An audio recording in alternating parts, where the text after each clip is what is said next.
What I wish I knew at 10 instead of 20. Why do we get hiccups? Let's break it down.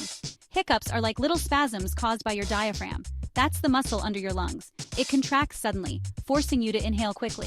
This rush of air makes your vocal cords snap shut, creating that familiar hic sound. But why does this happen?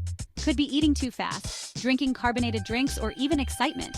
Your brain sends a signal to your diaphragm, causing it to spasm. It's basically a reflex. Fun fact, hiccups can sometimes last up to 48 hours. But don't worry, they're usually harmless. So next time you hiccup, you'll know the quirky science behind it. Share this video if you learned something new.